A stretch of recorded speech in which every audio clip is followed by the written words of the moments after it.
All right, guys, welcome back to Nerf, Surf, and Turf. This game is exciting. Lots of stuff is going on. And we're finally at day 8. In fact, we're more than halfway through day 8, which means that people are definitely going ahead and building those factories. Once the factories are built, so we're at the dawn of a new era here. Once the factory builds, we're going to start seeing, I think, the most powerful pieces that we'll see immediately are obviously artillery and cruisers. It's going to transform this game, right? So far, this game has been entirely land-based, as all games are, up until day, 12, 13. But it's going to change. So let me just tell you right away, people who have been saving their gold mark, looking at this game, I feel like you could probably still be rushing a fort here and there. This is day 8, so that's 8,000 gold mark that you're allotted up until this point. You could still have been rushing things here and there and still have, 4,000 or 5,000 gold marks saved up. So we really are doing this on an honor system because we want to test this whole idea of 1,000 gold mark limit. I know Benaiah mentioned in one of his videos that he was pushing for a 2,000 gold mark limit. And one of the reasons we didn't do that is we thought, well, better to lowball people, right? Better to go low. With the possibility that some people might stretch it a little bit, then go 2,000, and then some people spend 3,000. It's like we don't have any control over people here. It's really an honor system. So we're really hoping that people do just go ahead and mind that sort of 1,000 limit. And I know some people are banking it jealously, like Scrooge McDuck, and I love that. Good for you. I know a couple of people are reaching out like, I haven't spent any gold marks yet.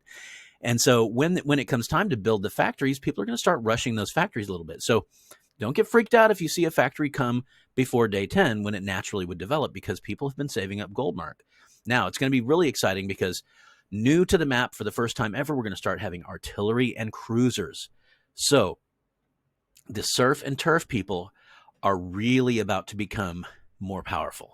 Now, the turf people, the land unit people, have already been investing in armored cars and, fighting land wars. And of course, we've all been fighting land wars here, right? Every one of these countries. But I feel like the surf people, the Navy people are about to shine. Have you been holding back resources so that you can immediately start building 2 or 3 cruisers? Do you have enough in the bank to build another generation of cruisers after that? At this point in the game, 6 cruisers will just be devastating, right? And it will take time to build those. You also have to make sure you have bank for additional factories so that you can churn them out faster. There's a lot to this game, but this game is about to get a lot more complex in the next few days, so I'm loving it. Let's go ahead and analyze what's happening in this game, as we usually do, starting in the upper left-hand corner and moving counterclockwise around. So this is a hot war over here. We've talked about this. It is an active war. We do see South Canada coming in here. Greenland is also moving in the wrong direction. Looks like Greenland maybe moved in to fuck around a little bit and then ran back out, because remember, Greenland belongs with the Canadian bloc here.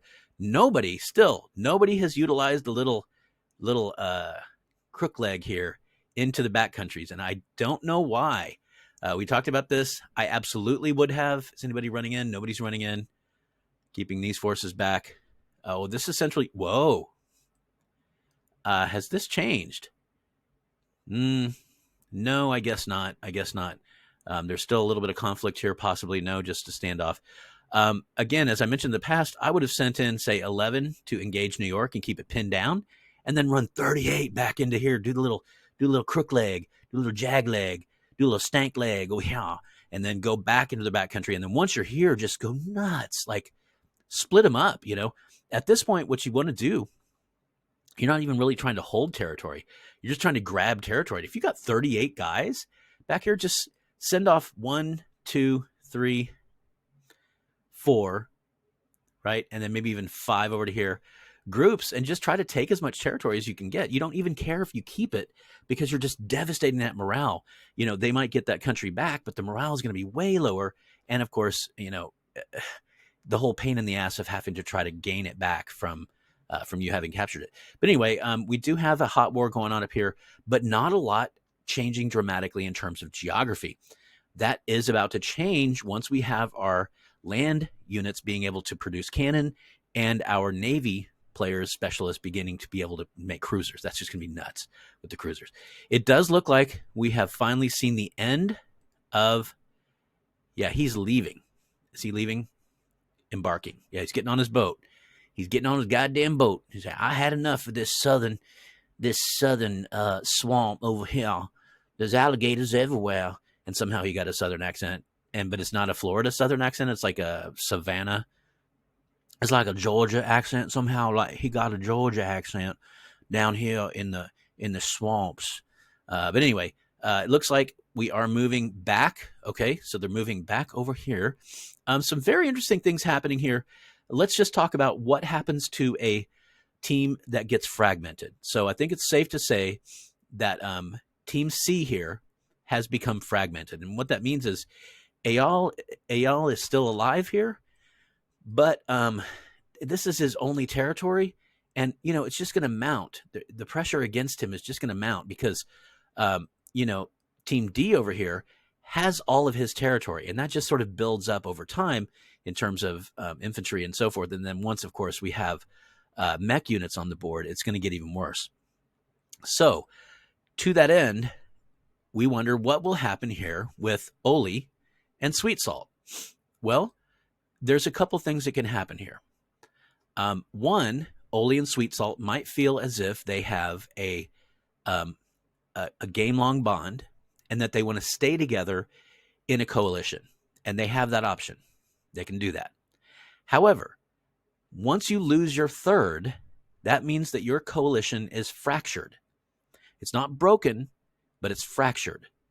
And at that time, the two remaining players have to decide, do we want to repair, which means look for somebody who has the same specialty as the person you lost and invite them to join you and try to continue on, because you can only win this game or place in this game as a specialist trio. Okay, you have to be a specialist trio. You say, well, what if the two of us go on and somehow dominate and win the game? First of all, you're not going to win with just two players. Second of all, even if you do, I can't recognize that. This is a game that's about teamwork between the three elements of this game. I need all three present. Now, you might say, hey, well, there's nobody else on the board that has been fragmented. First of all, that's not true. There is another team that has been fragmented that we will talk about next. But second of all, as time goes on, more and more teams will be fragmented. So let's continue on with that conversation as we move along here. But Sweet Salt and Oli need to decide, do they stick together and look for somebody who's producing, I don't even know what they are. I should probably be better informed. I don't see any armored cars. So I think potentially, nope, here's an armored car from East Algeria. East Algeria is, okay. So East Algeria is the guy on his way out. So they lost their turf. They lost their land guy. That means they can start looking for a land guy somewhere else. And if they can find one, then they can enlist that person and have a contender for winning. Now, another thing you can do is you can split. You can say, it's been nice to know you. We're just going to have a non-aggression treaty, and I'm going to go free agent. So once they're free agent, all they have to do is look for, hey, do you need an air-only specialist? Hey, do you need a Navy-only specialist? Looking at this map, I would have to say Oli is probably air-only, and I'd say Fez. Sweet Salt is probably Navy. And I'm just looking at the tiles here. It's just most likely. So they might be shopping around looking for people who are looking for that specific specialty. So the game is going to get a little weird here as it fragments. That's just the way it's going to be. Benaya and Morcus here continuing to move westward, but kind of bumping up against this thin wall over here and halting. It looks like they are sort of phantom concentrating up here. And what I mean to say is having people in the back country that can move forward and attack with large numbers all of a sudden. That does seem to be working. We do have East Algeria moving out, leaving the scene. And where is he going? I don't know where he's going. Where are you going, buddy? Where you going, buddy? Buddy, come on back, son. We need you. We need you at the farm. well, I can't really, it's weird. I'm not sure what's happening with my map here, but he's leaving. It looks like maybe he's just going over to here. At any rate, wow. And this is leaving too. 5 left. So it looks like we are formally abandoning this frontier here. Does he have a territory over here? He does. So that's what happened. They gave him a territory, and it looks like they're abandoning this capital. Wow. Well, I hope they gave away all of his silver and all of his resources to one of the teammates, because it looks like it's just a matter of time here before Benaiah or Morcus come on in and take that territory. Once they take that territory, they're going to start diverting their attention south. It's inevitable. And they're just going to wholesale take all of this crap down here. So I don't know what's going on here. I really don't. I don't. I know that Morocco, a lot of these are Morocco, aren't they? Are these in the water, Morocco? No, East Libya. I know Morocco has made an agreement with this team up here, Papa Smitty and this team. And that's something else you can do too if you're fragmented. You can go what I might call free agent, which means you're not attached to any group of 3 and you're just waiting for your time, right? So what you might do is associate yourself with another group of 3. And while you have that association, that's great, but you're never going to go anywhere until you latch on to another group of 3, right? Until you find your specialists. So, but you can still, to survive this game, you can still make those. There's nothing, there's no rules against making these sort of backroom agreements, shaking hands and slapping backs, as they say. So we have this never-ending standoff over here, just a continued aggressive, angry standoff. And I've said it before, and I'll say it again. Arabia, that's too much stuff here, man. Oh, you can't hear me. Because I've said this many times, but you can't hear me at all because I'm delaying these games. This is 40, 50, 60, 70, 80, 90. This is 150 guys along this border. Stacked against 69, 70. That's not bad. 70 troops here. And 30 more. That's 100, right? But come on. This is water. Water is a huge defender. We know this. We've seen this in if you've not been watching these games, go back and watch the arena game that we played, the Gladiator Arena, where people fought off huge invasions by getting up on the water and attacking them as they got off the boats. It's a 3-to-1 advantage, and it doesn't get chiseled down like a fort does. It's a permanent advantage. As they get off boats, you have a 3-to-1 advantage against them. So the point being that he needs probably, I'd say 25.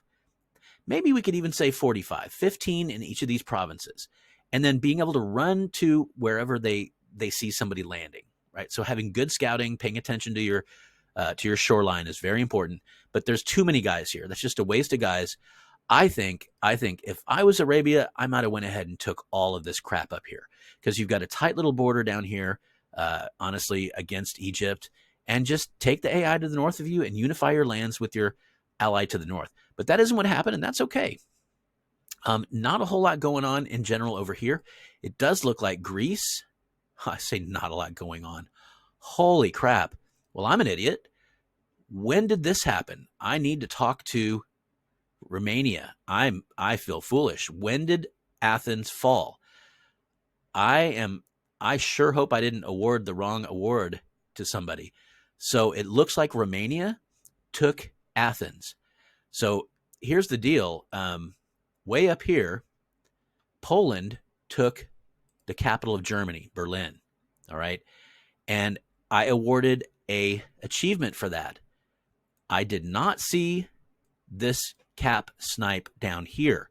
So after I cast this, I'm going to be digging into the newspaper, and you'll see remember I release in real time a wrap up sort of from afar video. I'll be putting who got the first snipe there, and I've already awarded the resources. So it's like, dang it. But okay, whatevs.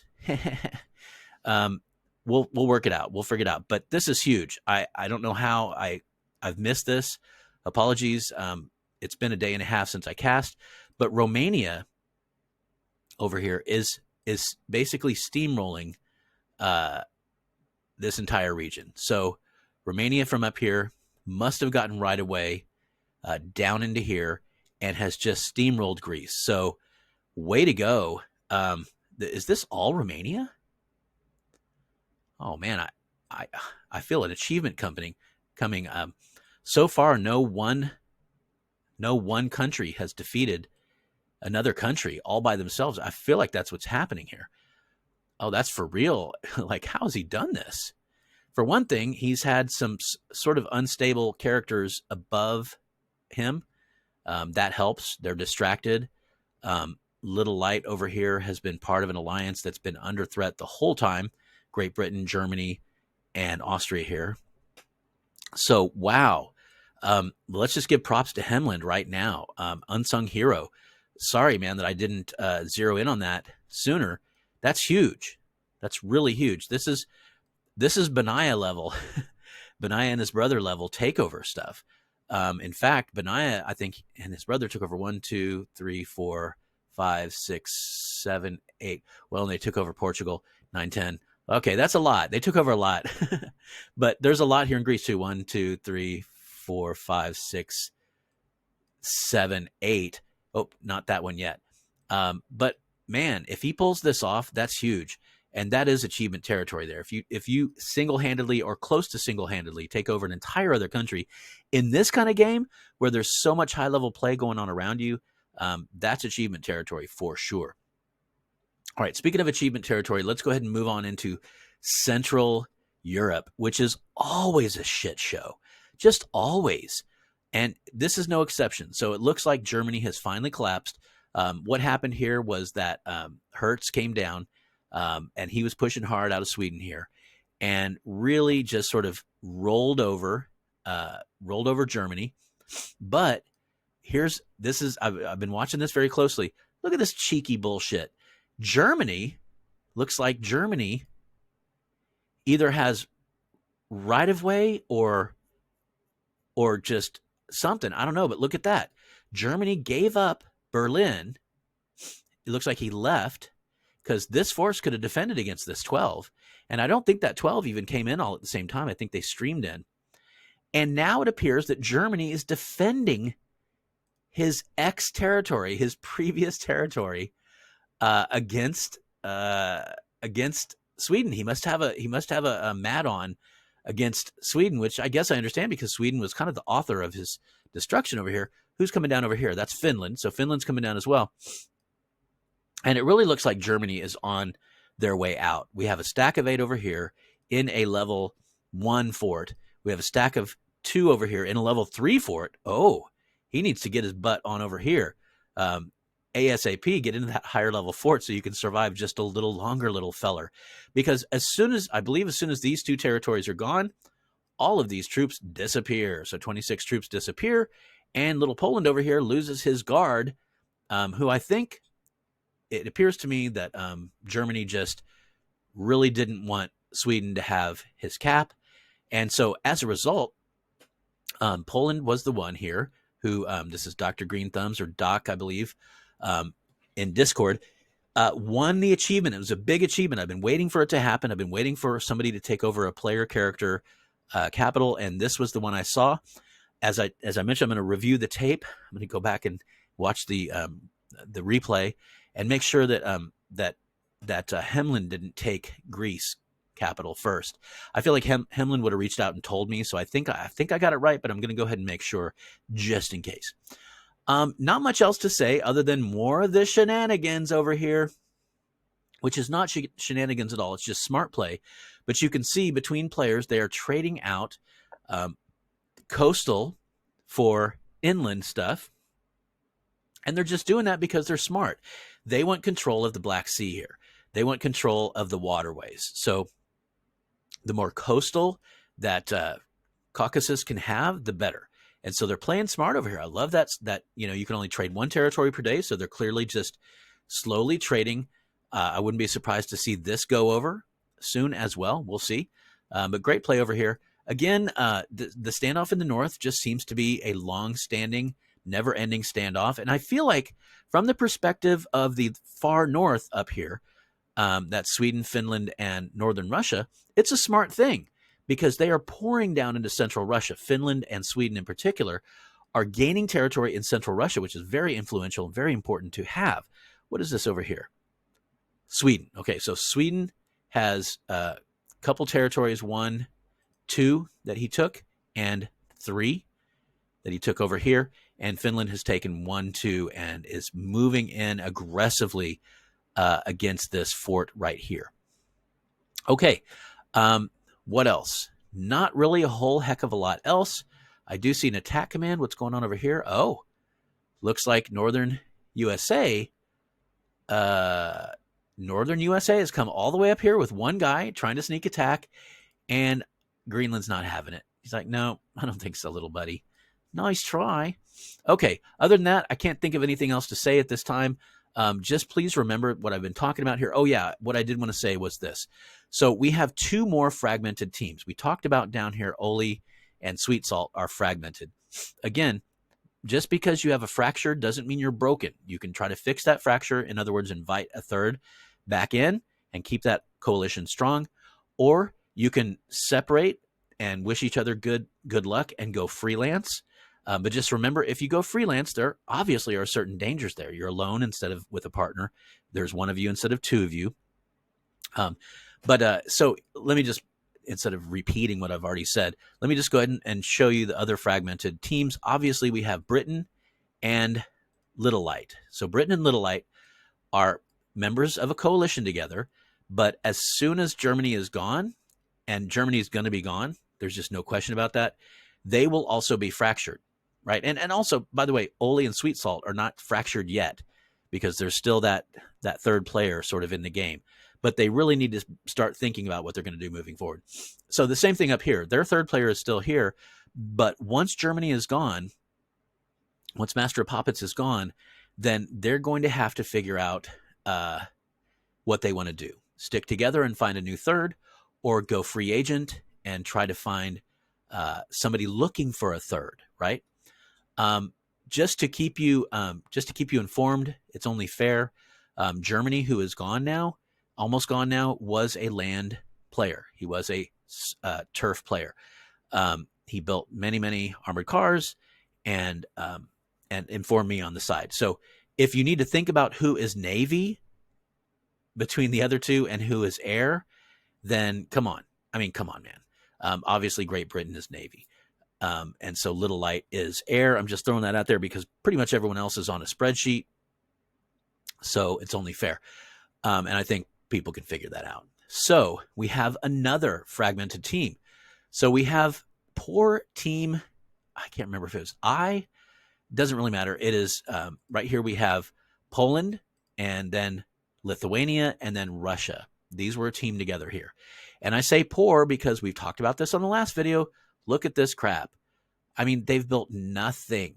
I mean, they've got offices in every territory. That's great. Looks like they've built a couple things, but nothing else. No workshops, no nothing. And their morale is so terrible. You know their morale is terrible because they didn't even bother to dial their resources. So they probably got energy, food, and material resource deficiencies, because if you don't dial that stuff, one of them is slowly going to drain away, and you'll end up with horrible morale. So that's what's happening here. They're down to 30 morale. The entire country is just, and these guys have said, Green Thumb here and Weber Grill have said, maybe they'll come back, because they can't believe that somebody would start this high profile of an anticipated game that everybody's stoked to join, who would join that game, and they'd just be like, So they're pissed off, and I don't blame them, because they've kind of been deprived of their full experience. So I told them, look, one thing you can do is just keep this ghost guy in your team. He won't attack you, and he's hard to attack through. So basically you have this core of an AI who's going to be on your side, won't attack you, and anybody who tries to come through is going to have to deal with them, right? And just keep them there until you find a real third. And I don't know what each of these guys is. Usually a survey of their land will tell you, okay, so we have Russia as land. That makes sense. Armored cars are huge in these vast spaces. So this is either an air. It's probably air. I'm going to say it's probably air because Poland didn't have, actually Poland took all this from Germany, I think, a lot of this coastal stuff. So I think Poland was landlocked. So maybe, I just don't know. I don't know which one of these would have been Navy only. That is a good question. So that's something that Russia can maybe Russia's definitely land. If they're not land, then they're in trouble.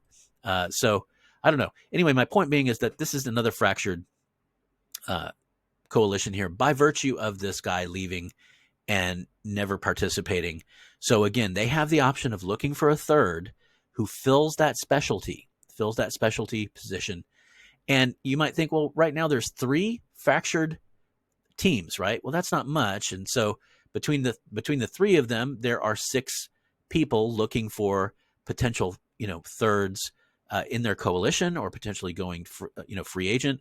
But it's going to happen more and more as time goes on. Please believe me, as time marches forward, we're going to have more fragmented coalitions. And so more people reaching out to each other. So let me just be very, very clear. To win this game, you have to be a specialist trio.